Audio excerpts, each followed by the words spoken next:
有缘人又见面了。菜根谭有言：讨了人世的便宜，必受天道的亏；贪了世味的恣意，必招兴奋的损。天道轮回，因果不虚，贪小便宜，必吃大亏。所谓天道，就是大自然的因果规律，天之道损有余而补不足。所谓人道，就是人性习性的潜在规律，人之道损不足以奉有余。为人处事，自有一段得与失的道理。只有得于人道，不失天道，才能走得长远。听前先点赞的人，你会越来越有钱。贪了人情的便宜，就要吃世故的亏。老话常说，有了人情好办事，没有人情事不成。行走世间，凭着人情似乎总能带来一些及时的好处。单位有熟人，打声招呼便可一路绿灯。上司是亲戚，出了差错，睁只眼闭只眼就过去了。然而世上没有来而不往的关系，命中所有馈赠也都暗中标注了价格。人情上占的每一份便宜，到头来都需要加倍偿还。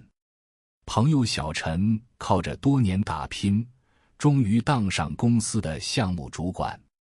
有天着急见客户，电到超车时被交警拦了下来，还在头疼该如何尽快脱身。摇下车窗，却发现交警不是别人，而是自己的老乡。两人相视一笑，老乡当即放行。小陈也莫客气，说了句改天请客吃饭，便扬长而去。没过多久，老乡找上小陈，原来因为疫情，他儿子毕业后一直没找到工作，想让小陈帮忙在公司安排个职位。虽然小陈觉得这样不合适，奈何曾欠老乡一个人情，只得应承下来。谁知后来老乡的儿子仗着熟人举荐，不仅目中无人，把办公室氛围搞得乌烟瘴气，做事也很不牢靠，几次因为玩忽职守，严重拖慢了项目进度。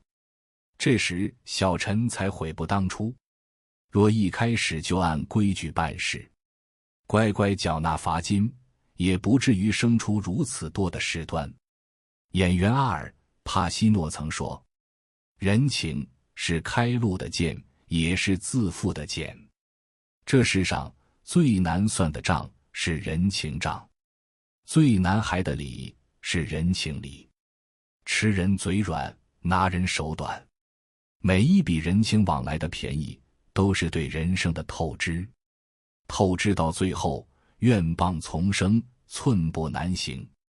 诚如《菜根谭》中所言，世事亏乃福，人情淡始长。清清白白做人，坦坦荡荡做事，才能活得更加潇洒。贪了安逸的便宜，就要吃生活的亏。洪应明说，苦食之坎易逃，而乐处之井难脱。古往今来，太多人忍得过困苦，却挨不过清贫。越是安逸，便越是不思进取，以为就此躺平，便能纵享余生。然而这世间唯一不变的就是变化，眼下安逸也可能转瞬即逝。今年2月，德国第2大私人银行德国商业银行宣布关闭1/3的分行，意味着将有1万多名职员失业下岗。紧接着，欧洲、北美、亚洲等国都有银行传出裁员消息，其中不乏政府撑腰的国家银行。一时之间，有人茫然失措，不知自己还能再做什么工作；有人负债累累，突然断了经济来源，失声哭诉来日无望。然曾几何时，他们的工作是所有人眼里的金饭碗，不仅待遇优越，工作也很清闲，无需起早贪黑，也不必四处奔波，每天坐岗上班，有人就招呼一下，没人便喝茶聊天。到点了就打卡回家，节假日也不需要加班。可随着数字化技术不断发展，所有银行为了节省开支，都在大力推动网上业务。懂得居安思危的人，平时便以争分夺秒自学充电。紧跟智能数字化的大趋势，哪怕被银行解聘，也能轻松找到其他体面的工作。而那些清贫惯了的员工，在安逸中逐分逐寸消磨着自己的竞争力。当时代浪潮汹涌袭来，被搁浅在沙滩上。有句话说得好，任何时候好走的路都是下坡路。人生没有一劳永逸的活法，贪恋安逸的便宜，就注定要吃生活的亏。想要时刻经得住风雨，就得常在阳光灿烂的日子里修起屋顶。贪了良心的便宜，就要吃人品的亏。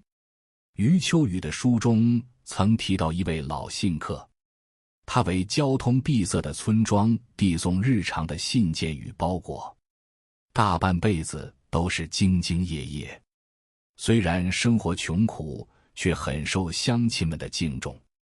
直到有一天，村里一户人家的姑娘要出嫁，姑娘的亲人托老信客带2匹红绸，恰好老信客自己也要给远亲送礼，于是偷偷裁下一条红绸扎礼品，省得自己花钱买。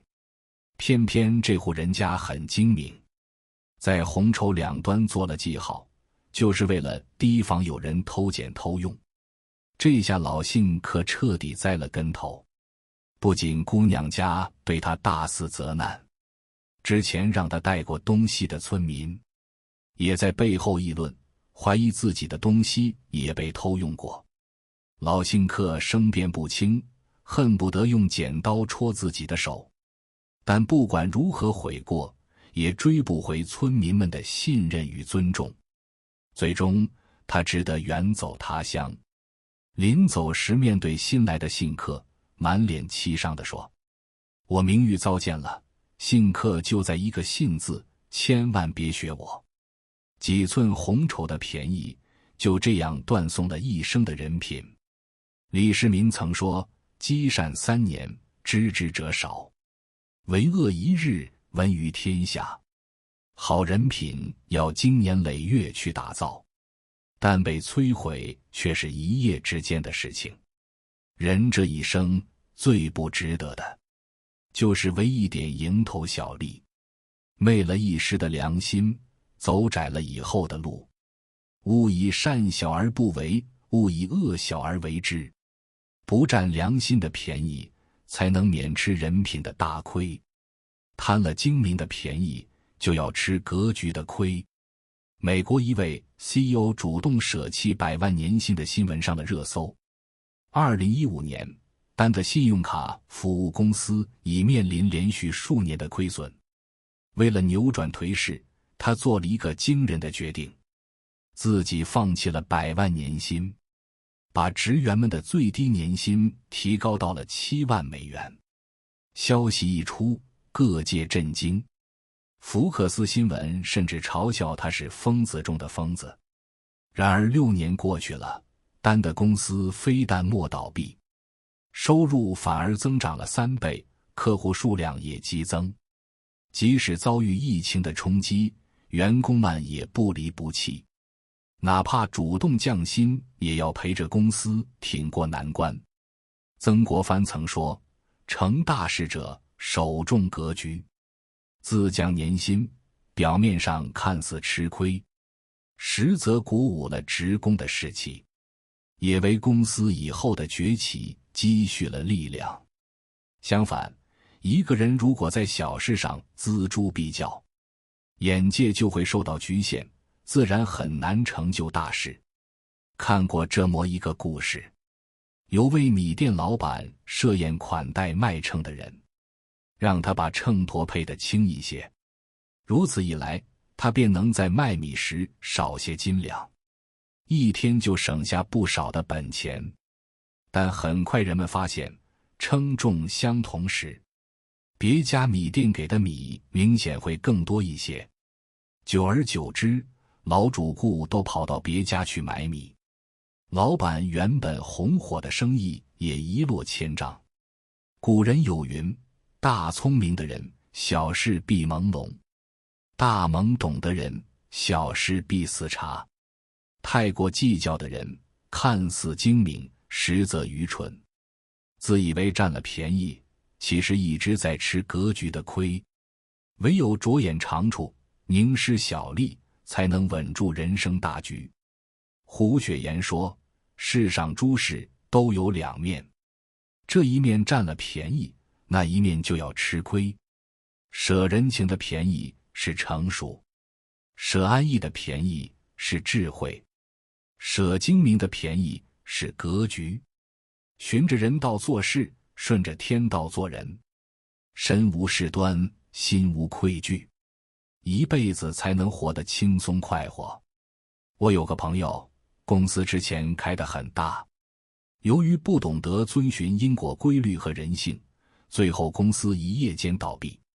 很多公司前期成长很快，往往越是这个时候，越是最危险的时候。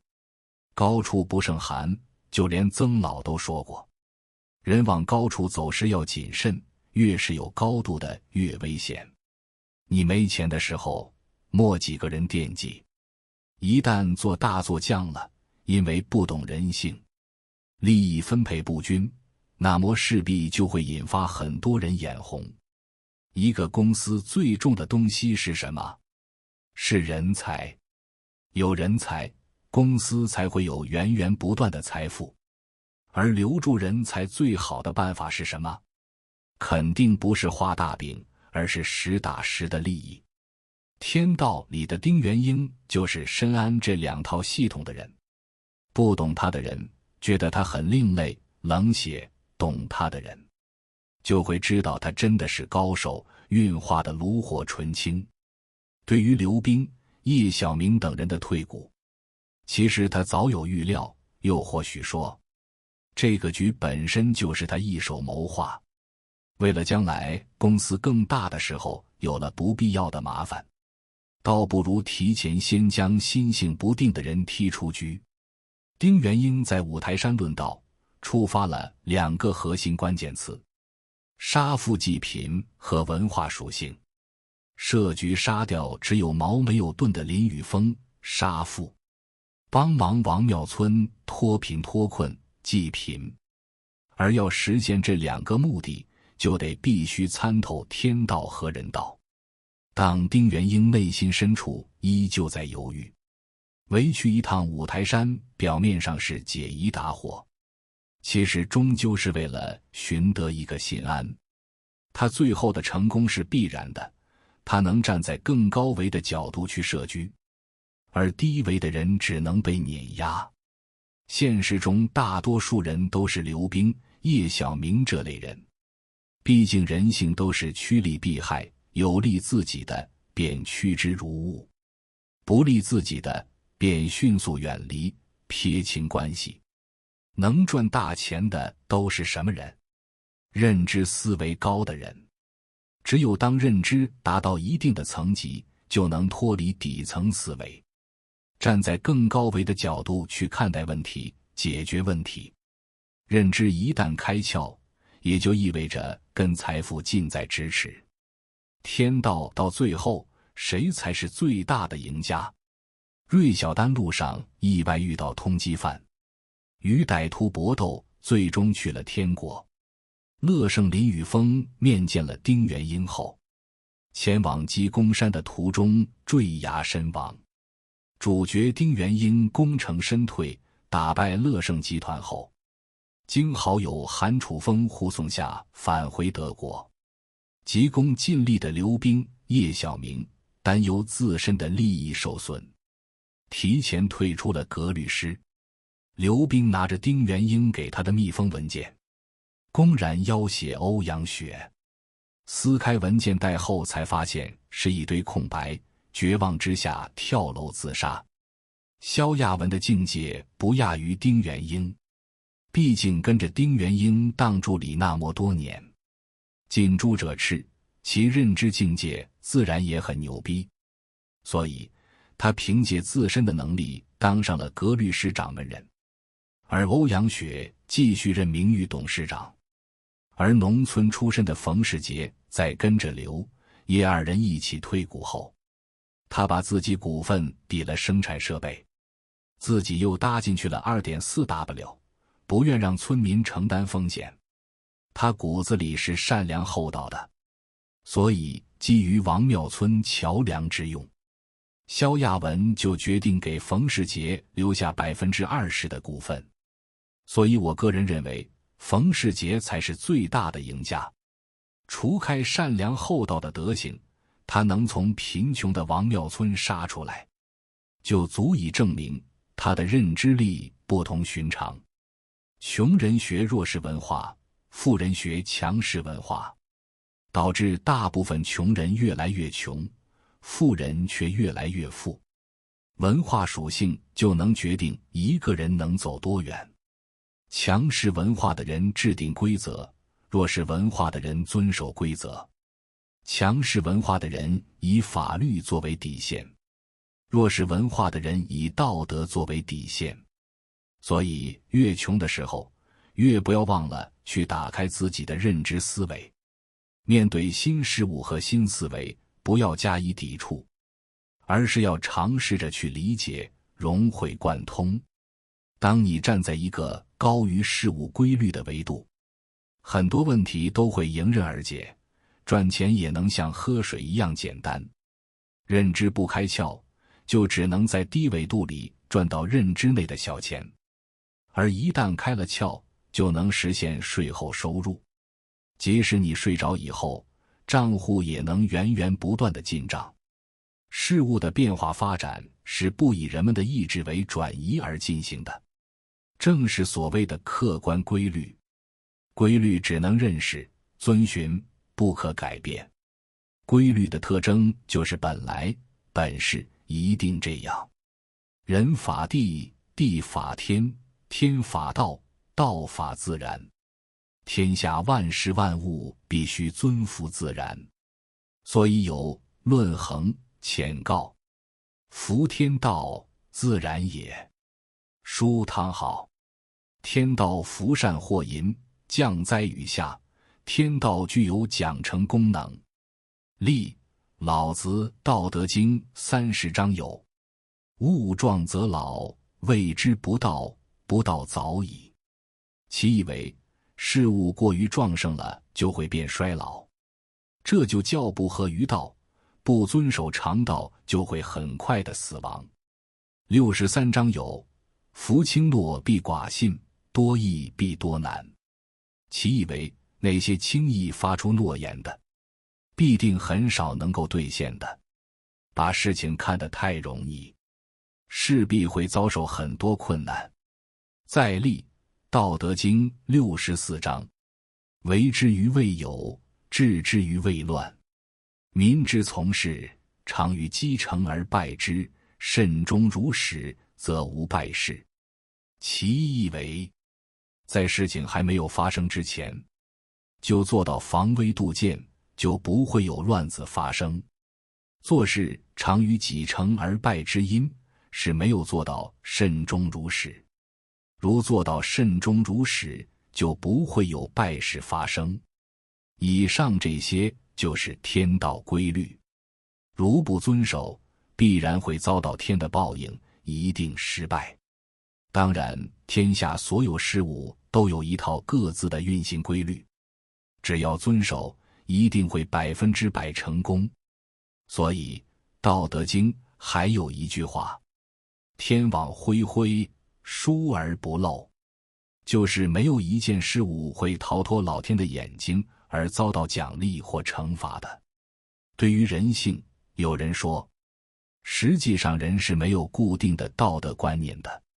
如果不受教育和引导，人类是无法识别善恶的。朋友之间的友情往往是虚假的，大多数人只关注自己的欲望和贪婪，喜新厌旧，不懂得珍惜，很少有感恩之心。叔本华说，人就是一团欲望，欲望得不到满足就痛苦，欲望得到满足就无聊，如此循环往复，永远追逐着下一个目标。大多数人都是趋利避害，自私自利，永远不满足。他们欺软怕硬，喜欢占便宜，虚荣无度，贪得无厌，了解了人性，我们就知道在现实生活中应该如何做。马克思《资本论》里说，当利润达到 10% 时，便有人蠢蠢欲动；当利润达到 50% 的时候，有人敢于铤而走险；当利润达到 100% 时，他们敢于践踏人间一切法律；而当利润达到 300% 时，甚至连上绞刑架都毫不畏惧。弱肉强食，适者生存，这是动物界的生存法则，永远不会改变。这是人之本性，人的每一出发点都脱离不了基因遗传带来的天生本性，就是为了欲望而直接或间接手段合法或不合法，想要达到目的实施性。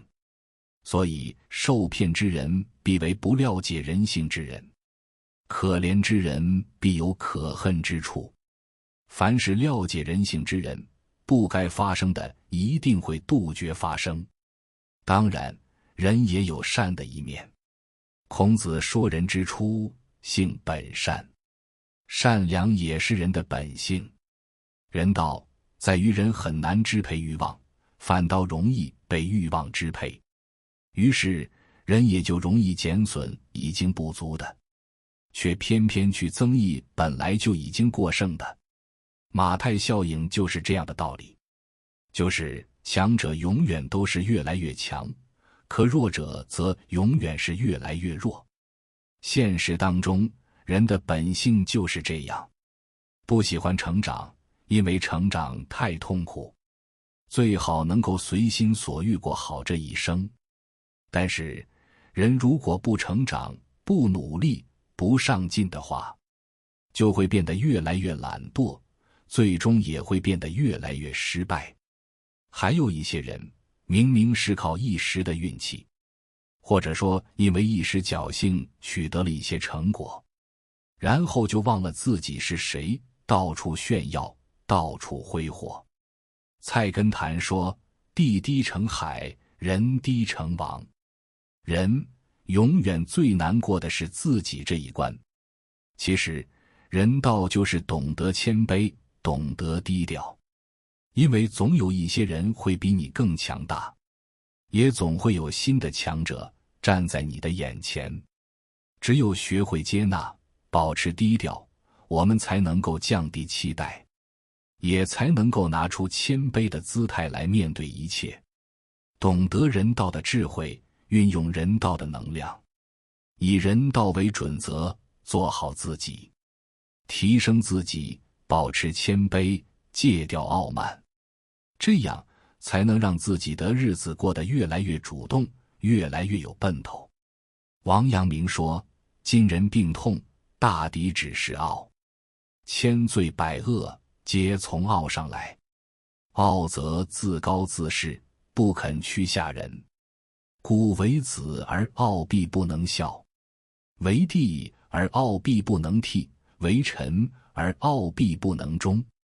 其实遵循人道的准则，就是让自己不逾矩，不搞事，有原则，有底线，有边界感，也有自己的坚守。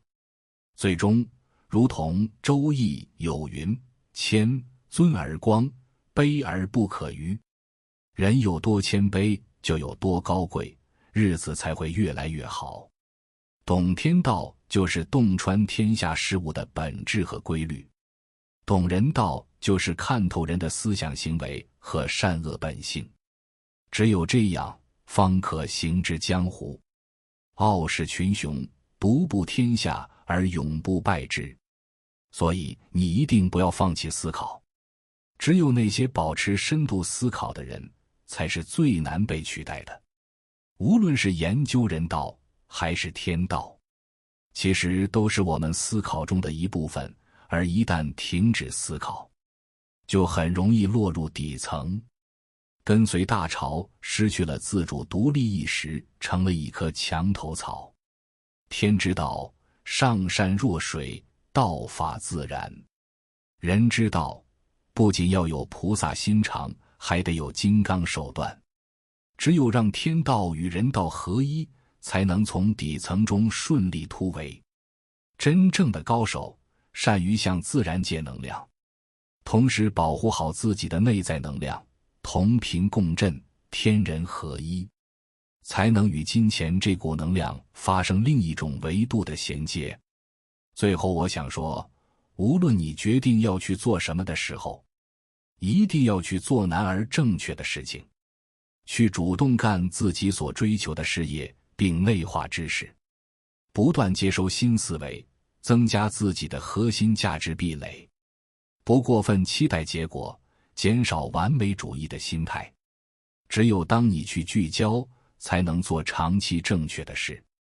比如发大财这件事，很多人终生都在研究天道和人道这两个系统，就跟吃饭喝水一样，财富这门课题已完全融入他们日常生活，自然也能像喝水一样将金钱手到擒来。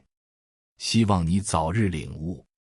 如果你感受到了收获，请订阅这个频道，我会持续为你分享和传递智慧。如果你有所感悟，欢迎在评论区留言，与大家一起交流你的心得。期待我们下次缘分的遇见。